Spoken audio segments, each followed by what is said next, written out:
Welcome to all of our podcast listeners, wherever you may be in the world today. This is your host, Steve Schallenberger with Becoming Your Best. And we are so delighted to have a wonderful guest with us today. She is a sought-after speaker, two-time best-selling author, and podcast host. Hers is an extraordinary journey through elite athletics, television news, and corporate America that really defies the ordinary. Welcome, Nina Sossamon-Pogue. Thank you so much, Steve, for having me. It is a pleasure to be here. Oh, I'm delighted. And before we get started, I'd like to tell you a little bit more about Nina.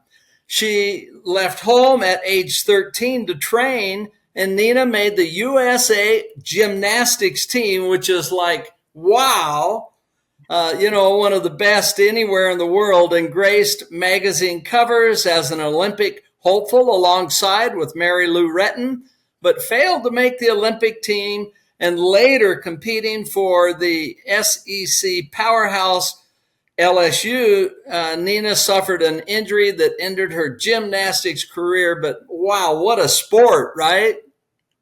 It was definitely a learning opportunity and a wonderful way to grow up. Yeah. Well, the moment became a catalyst for an esteemed 20-year career as an Emmy award-winning journalist and news anchor. Ever evolving, a transformative life event led Nina into a new path from TV to tech and into corporate leadership. And as a celebrated executive, she navigated the intricacies of a highly successful IPO. So she's got so much to share with us today. Looking forward to it. So Nina, let's just start out. Please tell us about your background, including any turning points in your life that's had a significant impact on you.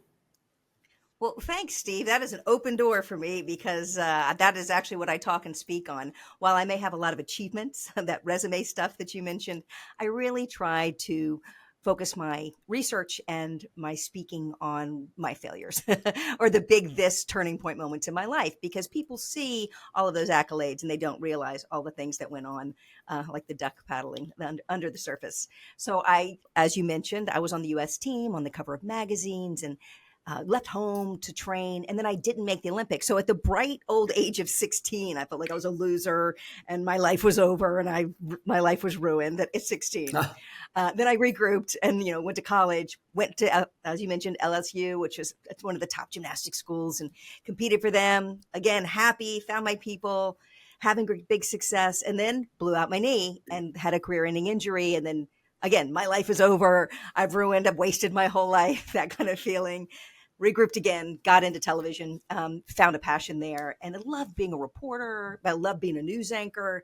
And then in the top of that game there, in the middle of, I won Charleston's favorite news anchor on a Thursday for the 7th year in a row. And on a Friday, the GM called me in and said, hey, we are released. I thought he was going to get a bonus or something. I thought he was like giving me a big, attaboy. And he said, we are exercising our option in your contract to release you without cause. And I was let go in these big budget cuts in the middle of the height of my career.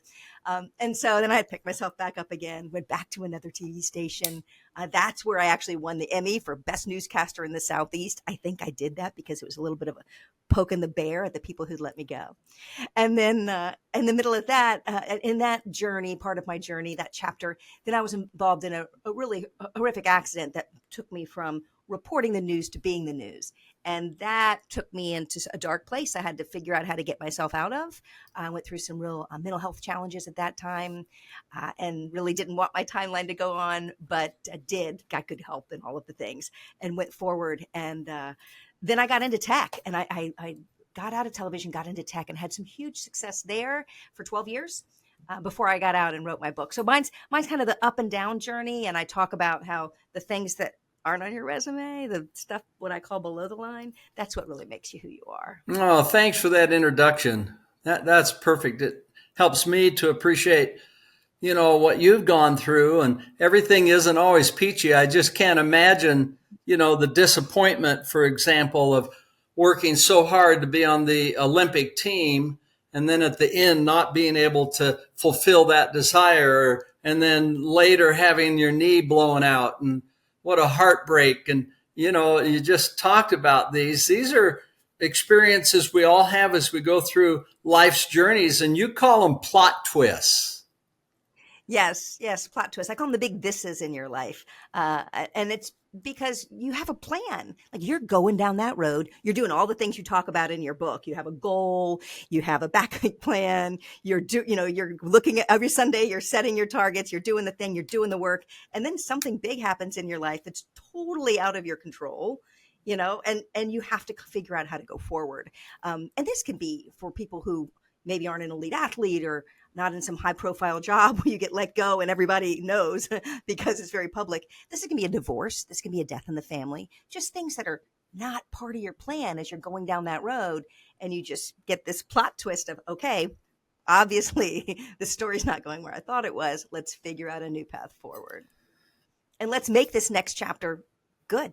Okay, so Nina, how do you recover from these heartbreaks? And sometimes they're emotional. Sometimes they can put us in a tailspin. We didn't even anticipate being in the tailspin. How do you get out of it? And how do you recover? How do you get back on track? How do you recover your happiness and focus? It's different for everyone as far as the timing goes, how long. I always say it's okay to not be okay for a while. It's just not okay to stay that way. Okay to not be okay, not okay to stay that way. So what I should have done when I stepped out of corporate, I became this person that people came to talk to about, how did you do that? Like I'm in a funk right now, or I just got fired, or something's happening. How do I move forward? And so I stepped away to actually do the research and figure out, similar to what you did, but certainly not on your level, to do did a lot of people's stories. I loved being a journalist. I got a lot of other people's stories and I did the research to figure out why some people get stuck and can't keep going, and how other people not only keep going, but thrive on the other side. What are the commonalities there for the people who not just survive something, but thrive on the other side? Mm. Survive is you got through it and you made it. Thrive, this concept of resilience, is you made it, and then all the blank space ahead, all the future, what you're going to do with what you learned from that. So I came up with a 4-part framework, and it's one of those things that I talk about from a stage. I've talked about in my books, and I could take people through it visually or just put it out there. And I call it this framework because whatever you're going through is your thing. It's your this. I don't know what it is. I can't imagine it. I had my own thises. You've had your own thises. This thing that you have to deal with that was not part of the plan. This is the end. No, this is not the end. And so this framework has 4 parts. People always ask me for tips. So I use a really difficult acronym. I know it took me a long time to come up with this one. TIPS, TIPS. This framework and tips. I'm real clever here. But the idea is you're going through a tough time. I don't want to throw any more mental gymnastics at you. So it's tips. It's put in your timeline, isolate it, pull in the right people, and then craft your story. So those, and it's some neuroscience, it's cognitive behavior therapy, it's a little bit of a lot of stoicism. It's all those, my own mashup of all of that. But it's the commonalities that I found through all of the interviews that I did and the people that I've both emulated and looking back at my own life to figure out how I had gotten through. Okay, so it's a timeline. And the second one was to isolate. And third? People. And the fourth is story. So it's tips, timeline, isolate, people, and story. So I can show it visually like this. So picture a piece of paper and draw a line across it from 0, a horizontal line, 0 to 100. Because, I'd like to think that I'm going to live to be 100. I need to drink less wine, take better care of myself, but that's the goal. So 0 to 100 across a line. And you can take anything that you're going through and just drop it onto that timeline of where you are in that moment. So how I like to share this and talk to folks. So when I lost my sport at the ripe old age of 19, I could drop that on that timeline and see when I thought my life was over, and back then it was my sweatshirt and my bumper sticker. It's not like it is today where it's their Instagram handle and their other things, it's how they identify. But when I thought my life was over, I thought I just wasted my whole life in a gym, but I can look at it and see, yes, at 19, that was 75% of what I knew in life. I'd been in the gym since I was just before I was 5 years old. So it was 75% of my life experience was gymnastics. So of course it felt like everything. It felt big at the time because it was what I knew. Now I can play it forward with some perspective, and as we age, and see by the time I was 50 and my kids left for college, it was 28% of my life was gymnastics. And I can look at my time in television, the percentage of that, and that 10, that 20 years, and then the 12 years in tech, and all those years parenting, those 20 years when I have 3. And I know you parent them for life, but those 20 years when they're at home, when you're like all in, like living it. And I can see the percentage that those were all bigger chunks of my life than gymnastics had been. And if I look through and look at the percentages, so it goes from 75% of my life to 28% of my life by the time my kids leave at 50. And then if I play it forward, like I said, and I live to be 100, then it's like 15% of my life. It's not my whole life, but that concept of perspective, and you can take anything that any piece of your life, whether it's, a moment in time or a bad week or a bad year or a bad few years. And you can put it on that timeline, and it makes you be able to see that a bad week doesn't make a bad year. Obviously, a bad year doesn't make a bad life. Even a bad couple of years doesn't make for a bad lifetime. And that timeline concept helps us kind of zoom out and see what we're dealing with from our big, messy, marvelous lives that we're building. Okay. So that's the timeline piece. Okay. Well, good. Well, that's so interesting. I love the tips. Nice job. Yeah. So that's the timeline. And the isolate is on that same piece of paper, you draw a line before and after this dot that you just put on there.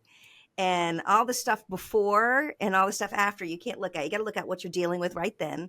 So it's kind of this, is glass half full or half empty?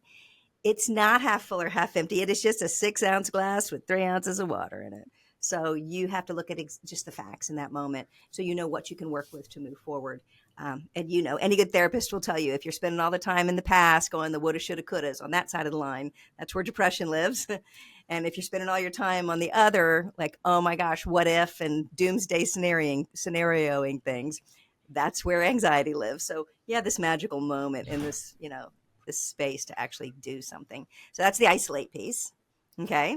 I love it. Good job. And then Thanks. And then the P piece is people, because and you talk about this in your books and your work that you've done. No one goes on this journey alone. We're all in it together. You even started this by saying, how can I help you? Or what can I do with you? And I just find that incredibly both endearing and smart. So thank you. But none of us go through these things alone. So whether you are going through a very difficult time or trying out something new or setting that big goal and maybe need somebody to test it, to talk it through with you.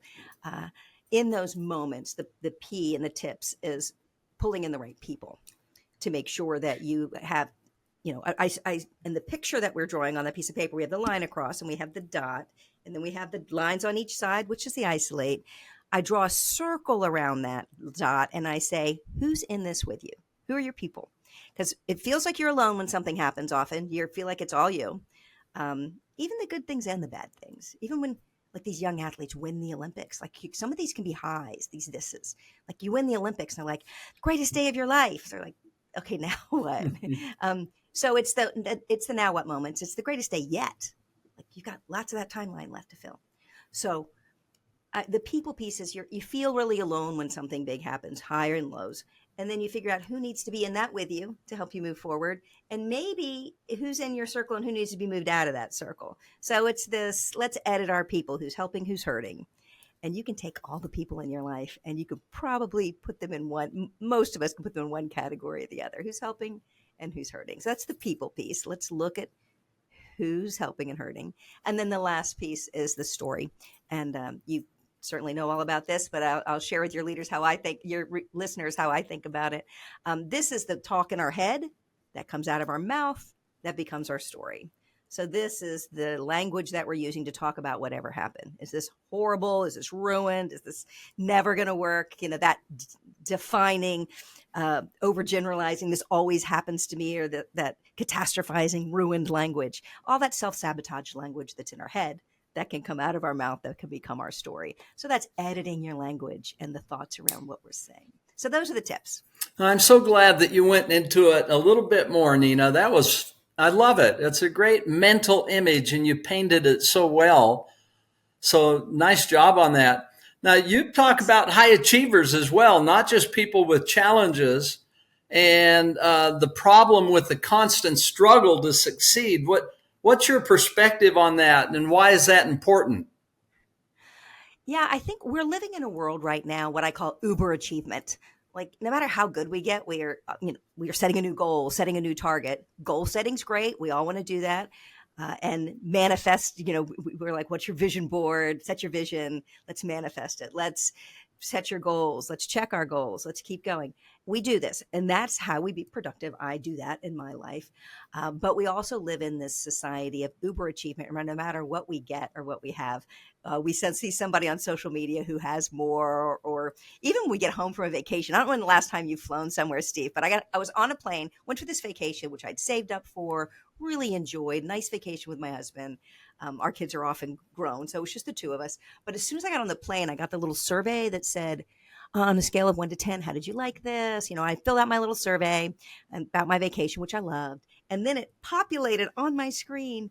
Here are 5 more vacations that people like you are taking now. Don't miss out. Book it today. I'm like, wait, I just finished one. So there's always the next thing, and we do this. So what I call is in this, why I talk about high achievers, this high achiever success cycle, stress cycle is you start, and you can see it as a wheel.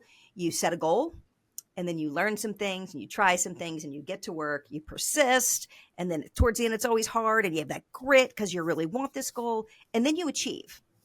And then what do? You set a new goal, and you go around again. So that's the success cycle that we're in if we are high achievers, and knowing that we're constantly going to be in this stressful success cycle because we want more. We're not the status quo people. The people listening to your podcast, there's no one out there that's listening to this. That's a status quo. Like, I'm fine with everything just the way it is. I have everything I want. I'm perfect the way I am. Like, we all either want to be better or do more or be more. So that's the constant circle, because we're constantly setting goals. And then even when we go all that work and we achieve them, we set a new one.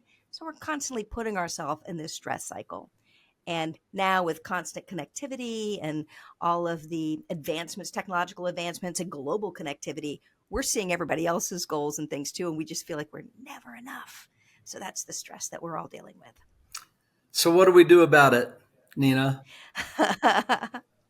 Well, a lot of it is this timeline thinking, like putting it into perspective, to look at our own lives. And I'm a big proponent. I mean, I raise my kids. Our saying in our house, I know you share some of those sayings in your house and things your wife has said and things to your children in your book. But ours in our house, when the kids would leave in the morning, from the time they were in kindergarten and headed out the door to middle school to running for the bus, or high school, grabbing their keys and going out, or even when they left for college, and even when they graduated from college, my saying has always been, hey, go be you. Everybody else is taken. And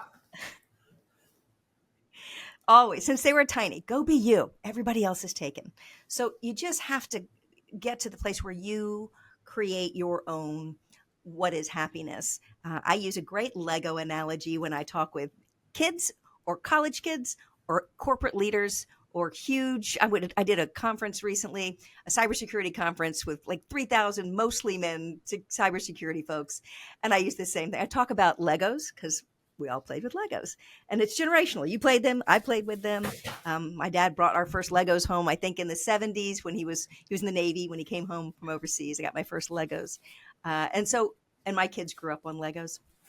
And I talk about, if I handed you a pile of Legos right now, Steve, you would not build the same thing I built. We would not build the same thing. So it's taking your Legos that you have and building something that is, build your own magical future. And it's not just about building them. When you knock them down, or if it falls apart, it's about picking them up and building them again. So they're your Legos. You build with them what you want, and no two people would build the same thing, because we all come in with our own gifts and our own talents, and how we use those is up to us. Okay, good. Thank you for talking about that. Now, you've had great success in gymnastics and being a journalist, broadcast world, anchor, the tech world and corporate world. And you talk about a reverse resume. What are you talking about on this, Nina? Why is that Yeah, and important for us? it's important for everyone, and everyone listening has a reverse resume. And I mentioned it sort of at the beginning, and that's that if you draw your timeline and you put all of your successes on the top, all your achievements, just put them on little dots above that timeline and where they fit in. In my 20s, I did news. In my 30s, I was, a successful news anchor. My 40s, I was in tech. In 50, so you can put it across the top of there, okay? And then take a moment and go down below that line, and you can put dots in there and label them with the things that you have gotten through. The things that are not things that you would find on LinkedIn or your resume. This is you have parented a child with a disability. This is you lost a loved one. This is you went through a divorce. You had a tough childhood. Like all of the things that you got through. This is you failed a class. You've been fired. Like all the stuff that is not on your resume that's below that line that you've overcome. That's your reverse resume. That's on the bottom half of that page. And those things, I will argue, are much more defining on who you are than the things above. Your resume is the achievements, but your reverse resume, the things that you have gotten through, also is what you bring to the table. And every time you go up for a job or you step into a room or you're part of a team and doing some work, that reverse resume is part of what you bring to the table because I will tell you, and when I've worked with some executive teams, if you don't have a few people on your team that have really been through a lot, you're in trouble because you need some folks who have been through some tough times to help you when things don't go right. You need those folks as well. And your reverse resume and the things that you've learned and things that have made you grow are part of you and part that you should lean into and both acknowledge, figure out what you learned from them, and then bring them to the table in every meeting and show up as your full self, not just your resume. Okay. Well, this is such an insightful thought. There's so many studies that show the power of reflection. And sometimes we're just a little too busy in our lives to reflect. And what you're talking about is being able to step back and look at our lives. And a friend of mine shared two really great quotes. He said, everything that we get in life is a call to growth. And it's not what life does to us, it's what life gives to us. In other words, there's these opportunities to grow from them. And that's what's so refreshing about what you're talking about is that they're opportunities. It's an invitation, a call to growth. And the second quote is this one, is that we admire people that succeed, but we love people that have failed with a triumph. And it sounds like a lot of what you're talking about is that spirit is, not just, you're not stuck, right? And everybody we admire, we think about historical people, it's normal to get knocked down in life.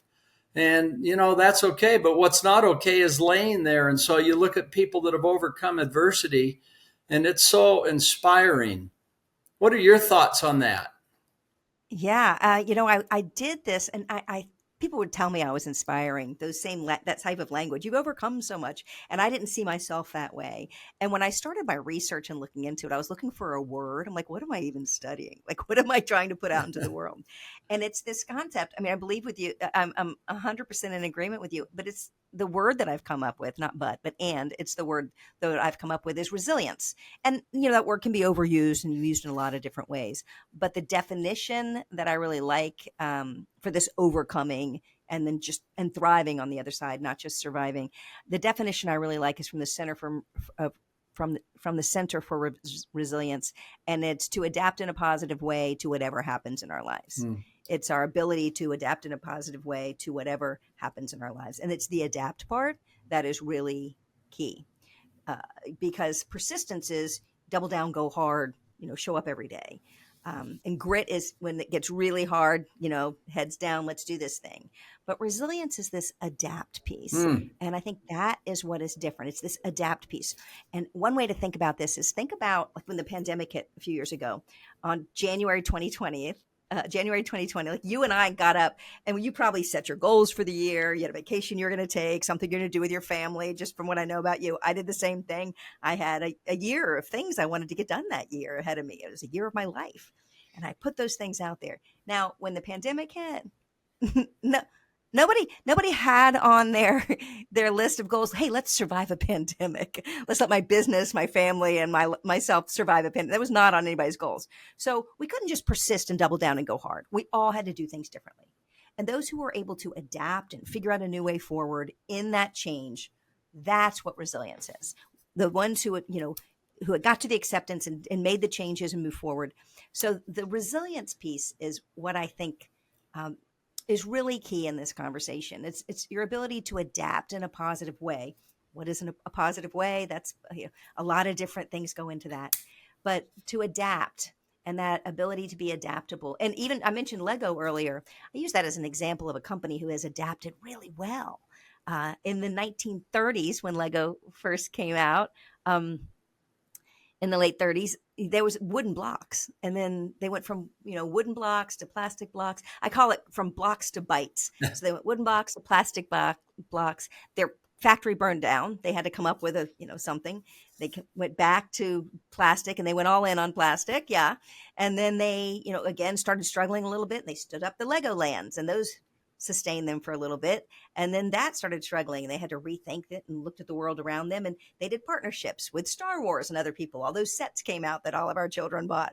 And I still have some in a storage unit somewhere, still put together, that my son, who's in the Air Force, put together. So like they kept adapting. And then they did movies. Lego did movies after that because the world went in that direction. And their first movie made about $640 million. I mean, that got them out of the problems they were having. And then they do VR games, they do video games and virtual reality games. And just recently they came out with these AI education kits in all the schools. So this is a company that continues to adapt to the world around them and figure out a path forward as the world around them changes. So I think that is the key to resilience as well, is that's the adapt piece, because the world around us is changing so quickly these days. Well, I'm glad you talked about the resilience and the adapting. It's, everything we've talked about has been so fun. Look at everything you've learned, Nina. I'm working on it. I'm trying to figure it all out. I've still got a journey ahead, I'm sure. Well, we don't have a lot of time left, but I would like to touch on mental wellness as a big theme around the world. And you've talked about that a little bit and have some thoughts about it, particularly about people being constantly connected and FOMO, the FOMO culture. And so you say we're hurting ourselves. I'd love to get more of your perspective on that. Yeah. A lot of the work that I've done around that came from this fabulous book. I can't take credit for this. Like anything, this has all been said before a million different ways. We're just, ancient Greek philosophers were saying a lot of the things that I was saying that became Stoicism. And then, we just keep reiterating it in different language. But a book that really spoke to me on this topic, specifically on how we're hurting ourselves. And there's a lot of them. There's The Body Keeps the Score in different books. But there's one called Why Zebras Don't Get Ulcers. And it really is a really interesting look at stress and what stress is doing to our bodies. And, the concept is a zebra is running across a savanna being chased by a lion, and it has all that, cortisol and adrenaline and norepinephrine, so it can focus. Like all the things are coming in that it needs to escape the lion, and it's built for this. It's in its own, through millions of years of it has become this amazing animal who can outrun a lion and outruns the lion, and then all of that goes back to baseline, and they go on with their day. Humans don't do that. So when I speak, I usually pick somebody from the audience and go, "Hey, what's your name?" I'm like, "Okay, are you good at your job?" And they're like, "Karen or Carla or whatever." "Yes, I'm great at my job." So I'm like, "Well, Carla, you're great. You're gonna be Carla the zebra." And I take Carla running across the savannah with the lion chasing her, and she has all that cortisol, all that sugar in her body, it needs increased sugar to increase her speed, and then all that adrenaline, her heart rate's going up, and all the focus, norepinephrine. And then I say, "Okay, now you outrun the lion, yay you, because you're great at your job." And then you tuck away in some bushes, and your heart rate goes back, and you're all going back to this nice level of, made it. Look at me, I'm so good. I'm such a good zebra. I'm so good at being a zebra. Outran the lion. But then our friend Carla pulls out her phone in a very non-zebra, very human way, Carla the zebra looks at her phone and looks at social media to see what the rest of the animal kingdom is up to. And she sees flamingo on the beach. She's like, man, I wish I was flamingo. I wish I was sitting on a beach and not here in this hot savannah. And look, she gets to wear pink. I have to wear stripes all the time. So it takes us through what we're doing to ourselves. We are constantly, one, because we're humans, we don't go back to baseline. We worry about, hey, what if he comes back? Where should I go? All the things in the future, all that anxiety we build for ourselves that the animal kingdom doesn't do. So that's putting all that cortisol and adrenaline in our bodies all the time. And that affects not just our mental health, but our physical health as well. So both our mental health and our physical health, and that cortisol, that all of those chemicals in our brain that affect our body, and they are causing our illnesses. They're causing, high blood pressure, and they're causing heart attacks, and they're causing weight gain and diabetes and all of those things, because we are putting our body under that stress all the time, and we don't go back to baseline. And then along with not going back to baseline, we also have this social media piece now where we can be in a really good spot. And this is something that I think we're all challenged with, and be really happy with what's going on in our lives and feel like we're doing a good job at being us in all of your categories, all 12 of the things, like we're doing it. And then we can look at our cell phone and see, we pick up this computer in our pocket and see somebody else, and the guy down the street who just got the new car, somebody coming back from vacation, or their kid just got into some school my kid didn't get into, or whatever it is. We start that comparison culture because of this constant connectivity, and we never get a chance to just be happy in our own success. So that is causing this epidemic of unhappiness and stress. And it's also affecting us, not just mentally. We're in a crisis with a mental health crisis right now, but it's also affecting us physically. So that's the piece we all need to work on. Okay. Yeah. Amen. Well, that's a good reminder to everybody. Great reminder to be comfortable in our own skin, that becoming your best really means becoming your best, not your neighbor's best. Yes, be the zebra. Don't be the flamingo. Yeah, you are what you are. And so how do we make the best of this and be happy and find peace? Well, we're at the end of our interview. It's been fun. I've loved it. I know our listeners have probably gained some really wonderful things like I have. And so how can people find out about you, Nina? Well, Steve, they can follow me on social media. I'm on all the platforms. Connect with me on LinkedIn if you'd like me to speak at one of your events. Follow me on Instagram. Nina Speaks is the name of it. And we thought we were being really clever. There are several speakers named Nina who are fantastic. And so mine is Nina_SP for Sossamon-Pogue, and then EAKS. But you can find me on Instagram. I post there, and I do inspirational stuff and thought-provoking things there. So that's a fun place to follow me. I think I'm hilarious. I put some funny things up there too, But yeah, follow me on social, connect with me on LinkedIn if you're interested in me being a part of an event or something that you have going on. I do keynotes and workshops, and I really enjoy just putting a positive message into the world and helping people, what I call, thrive through tough times. Well, great. This has been a wonderful interview. Thank you for sharing of yourself, your experience, and being open about all the things that you've done. And so we wish you the best in all that you're doing.